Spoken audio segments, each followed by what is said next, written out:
আসসালামু আলাইকুম প্রিয় দর্শক, দুদিন আগে আমি একটা জরিপ করেছিলাম।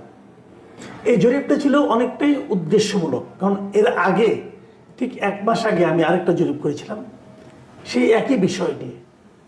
আমি এই জরিপটা আলোচনা করবো এই কারণে, এই জরিপ থেকে আসলে অনেক কিছু ইঙ্গিত পাওয়া যায়, সেই ইঙ্গিতগুলো নিয়ে আমরা কথা বলবো।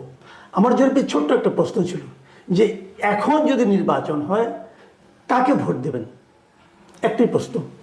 সেই জরিপে আমি যে ফলটা পেয়েছি, আমি ফলটা আপনাদের কাছে প্রকাশ করতে চাই, এবং অনেকে বলেছেন যেন আমি এটা নিয়ে একটা ভিডিও করি, সেই জন্যই প্রকাশ করা। আমি কমেন্টগুলোও পড়ব। আমি ফল যেটা পেয়েছি সেটা হলো যে এই মুহূর্তে নির্বাচন হয় তাহলে আমি যে জরিপটা করেছি সেখানে দুদিন আগে করেছিলাম আমি, দুদিনে ভোট পড়েছে ৭৮,০০০। এই ৭৮,০০০ যারা মতামত দিয়েছে তারা বলেছে এখন ভোট হলে বিএনপিকে ভোট দেবে ১৮% মানুষ, আওয়ামী লীগকে ভোট দেবে ৫৭% মানুষ, জামায়াতকে ভোট দেবে ২০% মানুষ, এবং গণ অভ্যুত্থানকারী ছাত্ররা দল করলে সেই দলকে ভোট দেবে ৫% মানুষ। লক্ষ্য করুন, আমি কিন্তু তোমাদের দুদিন আগে জরিপটা প্রশ্নটা দিয়েছিলাম, দুদিনেই ৭৮,০০০ ভোটে আমি এই ফলটা পেয়েছি। আমি জানি এই ফল নিয়ে আপনাদের অনেক রকম ঝামেলা থাকতে পারে, এবং সেই ঝামেলাটা কেন, এখান থেকে কি ইঙ্গিত হচ্ছে সেটা আমি একটু পরে বলবো। এবং পাশাপাশি আমি আরেকটা কথা বলবো, সেটা হলো আমি এই জরিপের প্রশ্ন এবং যে অপশনগুলো এটা আসলে আমি নির্ধারণ করেছি। পিনাকি ভট্টাচার্য একটা জরিপ করেছেন, উনিও করেছেন আজকে থেকে ৯ দিন আগে। সেই জরিপটা দেখে আমি ইচ্ছা করেই করেছি, একই প্রশ্ন এবং একই অপশন আমি রেখেছি দেখার জন্য যে ওনারটাও বাঙালিরাই শোনে, আমারটাও বাংলা ভাষাভাষীরাই শোনে, তাহলে দুই জায়গায় জরিপে ভিন্ন ফল হয় কেন, সেই জিনিসটা বোঝার জন্য আমি এই কাজটা আসলে করেছি। আমি ওই আলোচনায় পড়ে যাচ্ছি। তার আগে আমি যেটা বলবো সেটা হলো যে এই জরিপের নিচে প্রচুর প্রায় ৩,৭০০ কমেন্ট আমি পেয়েছি। আমি সেই কমেন্টগুলি থেকে কয়েকটা নির্বাচিত কমেন্ট আপনাদেরকে পড়ে শোনাতে চাই। সাজিদুর রহমান লিখেছেন, স্যার আমি আশা করব আপনি এই ফলাফল জাতির সামনে প্রকাশ করবেন। দেশ বাংলা ইনি লিখেছেন, আপনি পোল করেন আর কি, বাট পুলের ফলাফল নিয়ে ভিডিও করেন হাতে গোনা, এখনো আওয়ামী লীগের এত সমর্থনের বিষয়ে কি বলবেন? আসলে কি আওয়ামী লীগ এত ভোট পাবে, নাকি আপনার ফলোয়ারের বড় অংশই আওয়ামী সমর্থন? প্রশ্নটা যথার্থ, কিন্তু আমি এটা নিয়ে আলোচনা করব। রিয়াজউদ্দিন লিখেছেন, স্যার আপনার নিজের মুখ থেকে এই জরিপের ফলাফল শুনতে চাই, আমরা তো দেখতেই পাচ্ছি, তারপর আপনার মুখে শুনতে চাই। জি, আমরা এখন বুঝতে পারছেন সবাই জানতে চাচ্ছে এটা নিয়ে আমি একটা ভিডিও করি, তাই আমি এই ভিডিওটা করছি। শফিকুল ইসলাম লিখেছেন, আওয়ামী লীগকে নির্বাচনে দাঁড় করালেন কোন বলে? ধরে নিলাম সে সুযোগ তারা পেল, তাহলে আওয়ামী লীগের নেতৃত্বে কে থাকবে? হাসিনা? আর আপনার এই অনলাইন জরিপ দিয়ে স্বৈরাচারী হাসিনার জায়গা এদেশে হবে না। দেখেন, আমি কিন্তু স্বৈরাচারী হাসিনাকে দেশে আনতে চাচ্ছি না, আমি বলতে চাচ্ছি মানুষের মনোভাবটা বোঝার চেষ্টা করছি। আমি আওয়ামী লীগকে নির্বাচনেও দাঁড় করাচ্ছি না।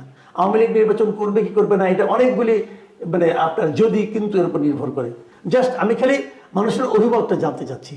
মোহাম্মদ আলামিন লিখেছেন, আওয়ামী লীগবিহীন নির্বাচন 14 সালে বিএনপি বিহীন নির্বাচনের মতো হবে। দেখুন, একটু আগে যে কমেন্ট আমি পড়লাম তার জবাবটা কিন্তু এখানে এসে গেল। আইবি এন বেনুর আলো, ভাই এটা বুঝতে পারলাম আমার নামটা কিভাবে নামটা যেন আসছে। যাই হোক, আমি মন্তব্যটা করি, আপনি এসব BAL নিয়ে পড়ে আছেন কেন? এসব জরিপে আসল চিত্র কখনোই আসে না। আপনার উপর কারা ভর করেছে সেটা আপনি কি বোঝেন, নাকি বোঝার ভান করেন, নাকি না বোঝার ভান করেন? এখানে যারা মন্তব্য করছে তারা এরকম একটা গণহত্যা ও দেশকে লুটপাটে বিধ্বস্ত করে পালিয়ে যাওয়া শেখ হাসিনাকে 100% সফল প্রধানমন্ত্রী বলছে, তাকে ফিরিয়ে আনার কথা বলছে, তারপরে অনবরত একই জরিপ নিয়ে পড়ে আছেন। কি ভিউ বাণিজ্যের মজা পেয়ে গেছেন না? দেখুন, আমার এটা আপনার পছন্দ হয় না, ঠিক আছে, তো আমাকে ভিউ বাণিজ্যের মজা পেয়েছি কিনা এটা নিয়ে বলার মনে হয় আপনার দরকার নাই ভাই। আপনি আপনারটা দেখেন, আমি আমারটা দেখি। আমার একটা উদ্দেশ্য আছে, আমি আপনার মতো এইভাবে দেখি না, আমি একটু অন্যভাবে দেখি। আমি বোঝার চেষ্টা করি যে মানুষ আছে কিনা, মানুষ কি ভাবছে। দেখুন, এরা হয়তো আওয়ামী লীগের সমর্থক, এরা হয়তো শেখ হাসিনার অন্ধভক্ত হতে পারে, এরা মানুষ তো, এরা কি এই দেশে নাই? আপনি এই দেশ থেকে এদেরকে বাদ দিয়ে দেবেন? সে অধিকার আপনার আছে। আপনি শেখ হাসিনাকে ঘৃণা করতে পারেন, কিন্তু যে লোকগুলি এই যে ভোটটা দিল এখানে, এরা কি জিনপরি, ভূত? মানুষ, এরাও মানুষ। এই মানুষগুলিকে আপনারা প্রভাবিত করতে পারেন নাই কেন? এই মানুষগুলিকে আপনারা ঘৃণা করে কেন দূরে সরিয়ে দিয়েছেন? আপনি এই মানুষগুলিকে এই দেশ থেকে বাদ দিতে পারবেন না। কাজে এই মানুষগুলো মতামতকে গুরুত্ব দিতে হবে ভাই, এটাই গণতন্ত্রের সৌন্দর্য। পছন্দ না হলেই তাকে যাতা বলবেন, এটা ঠিক না ভাই। সৌরভ লেলিন লিখেছেন, কিছুদিন আগে পিনাকিদার পোলে দেখলাম জামাতে ইসলামী 60% ভোট পেয়েছে, আর আজকে দেখছি আওয়ামী লীগ 60% ভোট পায়। আসলে এইসব জরিপ 100% ভুয়া। সুষ্ঠু নির্বাচন হলে আমার মনে হয় বিএনপি একাই সরকার গঠন করবে। এই যখন আমি এই আলোচনা যখন করছি, তখন কিন্তু আমি পিনাকিদার ওই নিয়ে পোলটা আপনাকে দেখাচ্ছি। আমি আজকে কিছুক্ষণ আগে পিনাকি ভট্টাচার্য যে সেই পোলটা দেখেছি, সেখানে 9 দিন আগে সেটা দিয়েছেন জরিপটা। 9 দিনে সেখানে ভোট পড়েছে 3,56,000, মানে আমার যে ভোট তার 5 গুণ। এই সময় ওনার ভোটে দেখা গেছে যে বিএনপি ভোট পেয়েছে 21%, জামাত ভোট পেয়েছে 54%, আওয়ামী লীগ ভোট পেয়েছে 13%, অভ্যুত্থানকারীদের নতুন দল পেয়েছে 12%। আমি আগে বলেছি আমি অপশনগুলো ওটার সঙ্গে মিলিয়েই আমারটা দিয়েছিলাম, দেখার জন্য পার্থক্যটা কি। দেখুন এখানে সর্বোচ্চ ভোট পেয়েছে কে? জামাত ইসলাম 54%। আপনাদের কাছে গ্রহণযোগ্য মনে হচ্ছে? আমার কাছে মনে হচ্ছে না। আবার ধরুন আমারটাতে সর্বোচ্চ ভোট পেয়েছে কে? আওয়ামী লীগ। কত পার্সেন্ট? 57%। আপনাদের কাছে গ্রহণযোগ্য মনে হচ্ছে? আমার কাছে মনে হচ্ছে না। তাহলে পিনাকি ভট্টাচার্যের জরিপটাও ভুল, আমারটাও ভুল, ঘটনাটা কি? আবার দেখেন কেউ কেউ কিন্তু বললো আমার এখানে সমস্ত আওয়ামী লীগের লোক এসে ভিড় করেছে, তাহলে কেন বলবো যে পিনাকি ভট্টাচার্যের এখানে সব জামাতের লোক যে ভিড় করেছে? হ্যাঁ আমি বলি, আমার যেটা মনে হয় ভিড় আসলে কিছু করেছে, কিছু ভিড় আমার এখানে করেছে আওয়ামী লীগের, কিছু ভিড় পিনাকি ভট্টাচার্যের ওখানে যে করেছে। আবার যারা জরিপে অংশ নেয় তারাই কিন্তু ভোট দেয় না। জরিপে অংশ নেয় ইয়াং জেনারেশন লোকজন, যারা নাকি কিছুটা এই ইন্টারনেটের সাথে সংযুক্ত, তারা ভোট কিন্তু কৃষকরাও দেয়। আপনি খোঁজ দিয়ে দেখেন আমাদের এই জরিপে একজন কৃষকও পাবেন না আপনি। গ্রামের লোক এই জরিপে অংশ নেয়, কারণ সেখানে তো ইন্টারনেট ব্যবস্থা এতটা না। কাজে আবার শহরে গিয়ে ফলটা হবে, আমার মনে হয় দুটো একটা ফল হবে না। তাহলে এই ডিফারেন্স এতটা হতে পারে না। তাহলে আপনি তো বলবেন যে অনেকে এসে ঝাঁপিয়ে পড়েছে, ঝাঁপিয়ে পড়েছে তো অন্যরা ঝাঁপিয়ে পড়লেই হয়। পিনাকি ভট্টাচার্যের এখানে আওয়ামী লীগের লোকজন ঝাঁপিয়ে পড়লেই হয়, তাহলে তো বোঝা যায়। আমার এখানে জামাত বিএনপির লোক ঝাঁপিয়ে পড়ে না কেন?